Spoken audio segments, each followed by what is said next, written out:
Have you ever had an imaginary friend or even an imaginary land growing up? That's what it was like in this book, Bridge to Terabithia by Katherine Patterson. This book is targeted for grades 6 through 8 and was a 1978 Newbery Award winning book. So, a little bit about this. Um, it's about two fifth graders, Jess Aarons and Leslie Burke, who become unlikely friends and create an imaginary land called Terabithia. Terabithia is where they can go just to forget about their problems, have fun, and be themselves. So this book deals a lot with friendship, childhood, and being an individual. But another big theme seen in this book is death, and that can be a touchy subject, and some parents are hesitant with their children reading the book. But with death, the theme shows how to cope with it, that mourning is okay, accepting it, and then moving forward. So, in this book, Jess discovers that Leslie is so much more interesting and broad minded than anyone he's ever met before, and he loves that. She's smart and mischievous and has a great sense of humor. So, she introduces him to a world of imagination that brings a lot of excitement into his life.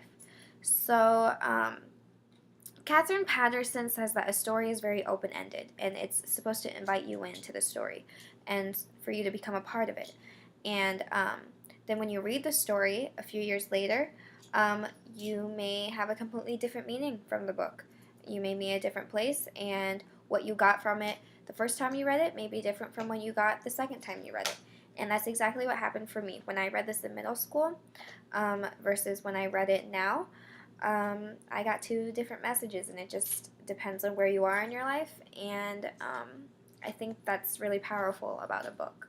So, something you could do with this book, this is also a movie, so you could do a compare and contrast. There's a lot of development with the characters in this book, so you could talk about character development.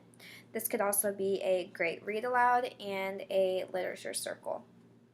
So, having this book in your classroom is great just because it allows your students to read about friendship, family, death, and imagination. Imagination is a big one as it leads to creativity, and this may just spark one of your students or many of your students' interest in reading and may expand their reading and hope that they will continue. So, this is a Newbery Award-winning book, like I said, and it was chosen for its interpretation of its theme and concept, the presentation of its information, the plot, the characters, the setting, and just the style that it was written in. The style is very engaging, and it makes you just want to keep reading, which is very important when you have a book. So I strongly recommend having this book in your classroom library, especially if you're going to be in a classroom, grades 6 through 8, because this is high quality literature.